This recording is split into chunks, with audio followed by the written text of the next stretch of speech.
Hey guys, welcome back to my channel. So I thought for today's video I could do an informative video about what it's really like doing a psychology degree and things you might not know about doing a psychology degree. So I feel like this video could be really useful to you if you're currently GCSE or A-level student and you're trying to decide what to do your degree on. I'm not doing this video to put people off doing a psychology degree. I think psychology degrees are so great. They are such flexible degrees. You can get a psychology degree and pretty much go into anything. All the information I give in this video is just based on my experience, my specific course at my specific uni. So you know, I'm not saying this is the same for all psychology courses across the UK. So the first thing I want to talk about quickly is just some of the stuff that you might not think you need to be good at, which you probably should be good at if you do a psychology degree, or that you're gonna have to still work on and revise if you do a psychology degree. So the first thing is biology. I have got my degree, guys. Like, you know, I got a first in psychology, so I'm not saying you have no hope if you're not good at biology or science, but it really helps.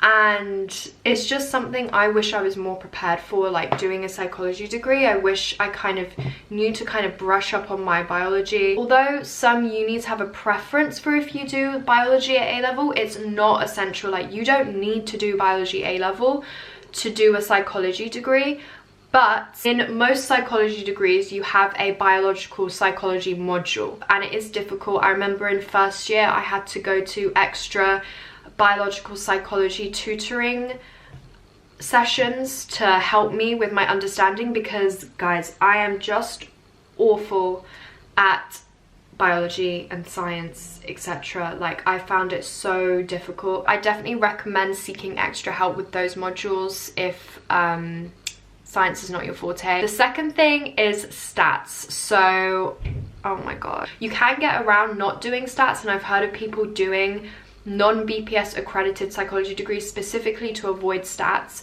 And again, that might be a good option for you if you know for sure you don't want a degree, you don't want a career within psychology.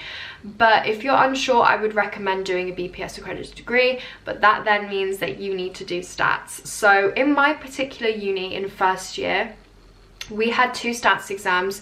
The first one was all maths that we had to work out and calculate by hand, and a lot of people failed that exam because their maths just wasn't good enough. The second exam and the rest of our exams in second and third year for stats were all computer based, which made it a lot easier because we had like a software program. Stats was the bane of most people's lives if you do a psychology degree. And again, like the biological psychology components, they know that like most people do struggle with stats, so most unis do offer stats help desks so that you can go along and consolidate your learning. As for entry requirements, if you want to do a psychology degree, some places do require that you got a B in GCSE math. If you're doing GCSEs right now and you are thinking about doing a psychology degree, I'd recommend that you try to get at least a B in your GCSE maths. I got a B, so I was fine. I think in Exeter they did require you to get a B at your GCSE maths because, again, you do have that stats module. The third thing that I want to talk about in this video is basically the misconceptions of where a psychology degree can get you. A lot of people don't realize that after a psychology degree, you don't become anything. You're not a psychologist, you're not anything. You ain't shit. You have to do further study, further training, further experience. And for some people that might sound obvious, but honestly, like, a lot of people who do a psychology degree do not realize that. Or you know that you don't become a psychologist at the end, but some people don't realize just how difficult it is to become a psychologist. I realized in my first year that I might not want to become a psychologist because I realized just how difficult it would be. And also it's very easy before you come to uni to be like, yeah, I'm fine with doing an undergrad and I'm fine with doing a PhD, a further 3 years. But once you come to uni and you realize how difficult university is, you start thinking, oh my god, I don't think I could hack doing a PhD. Like, fuck doing an extra 3 years of education. Like, I just want to finish this degree and be done. So I just want to inform you guys on the actual process. To become a psychologist, you do your 3 years undergrad, okay? And typically you want to get a 2-1 or a first if you want to be a psychologist. Once you get your undergrad degree, you have to have at least 1 year experience doing something clinically relevant. In the past, it had to be as an assistant psychologist, but now they've become more lenient and they let you have other roles that count as that 1 year experience as well. And then you can apply to a 3-year doctorate program. And in the UK, currently it's being funded by the NHS. So you don't actually have to pay, it's funded by the NHS and you get paid as well because you become a trainee clinical psychologist. It's going to take you 7 years to become a clinical psychologist, but I'm here to tell you guys that that is not realistic necessarily. It's not realistic that you have 1 year of experience and then you'll get accepted onto a doctorate course, because that is just the kind of essential criterion. So there's an essential criterion and a desirable criterion. It's very desirable to become a psychologist because the doctorate is funded, you get paid. So it's extremely competitive. So if you want to get onto the doctorate, you want to not only satisfy the essential criterion, but you want to also satisfy the desirable criterion. And also, I just want to say it varies from university to university. Different doctoral programs will require different things. I've seen one that says you need at least 9 months experience. I've seen some that says you need a year's experience and some that says you need 2 years experience. Assistant psychologist is the most desired one because it's the closest to what an actual clinical psychologist is. A lot of these roles will want you to have prior experience. So I applied for a lot of assistant psychologist roles, and again, most of the time I only satisfied the essential criterion, and guess what, guys? None of them offered me even an interview, because again, assistant psychologist roles are very competitive. The whole process is competitive after your undergraduate degree. It's a very competitive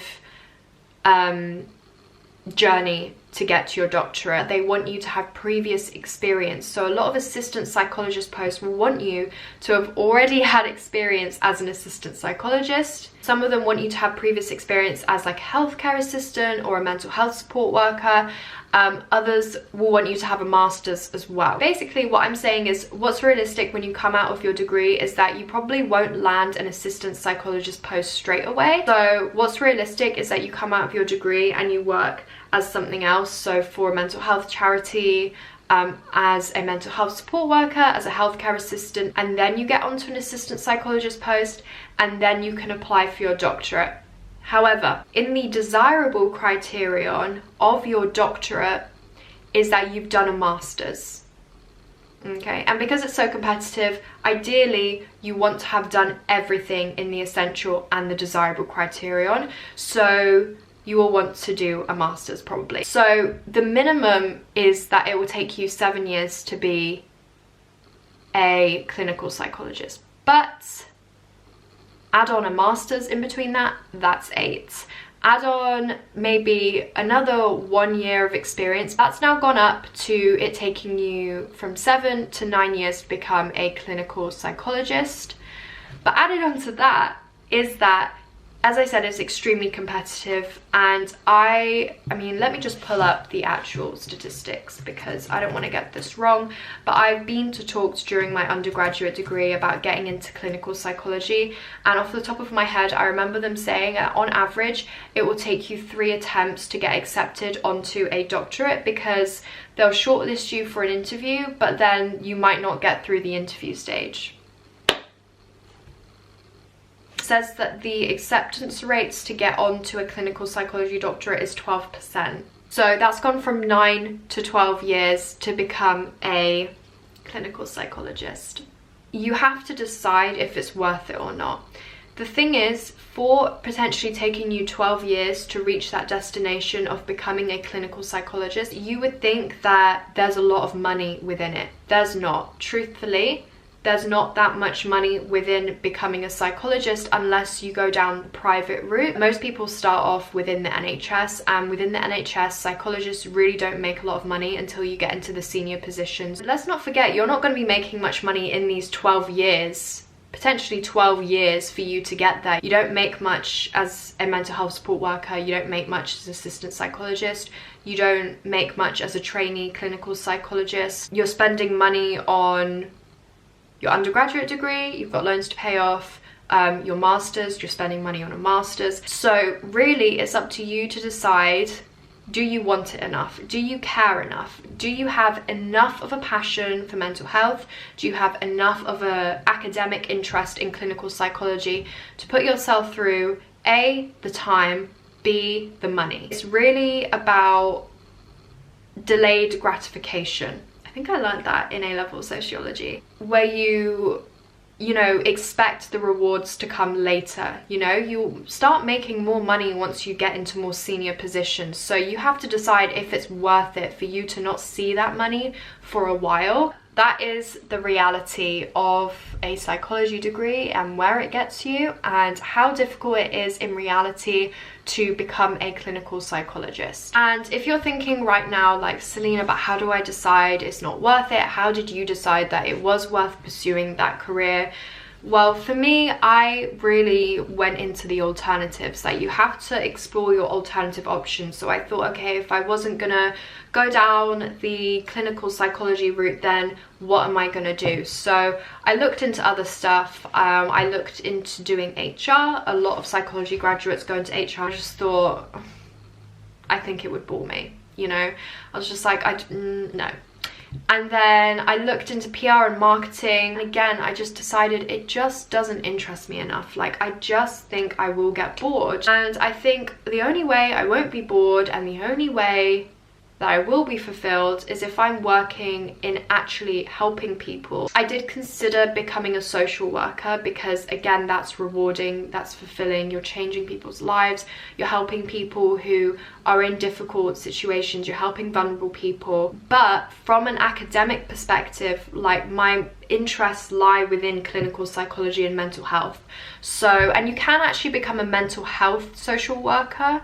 So if any of you guys are interested, there's this program called, I think it's called Think Ahead, and I was thinking about applying to it, and it's basically a program that kind of fast tracks you into becoming a mental health social worker. So if you're really interested in working with families, helping vulnerable people, but also mental health, and you don't want to pursue like the psychologist, the doctorate route, okay, so there's this program called Think Ahead. Okay, so basically it's a 2-year fast track system. The first year you get a postgraduate diploma in social work,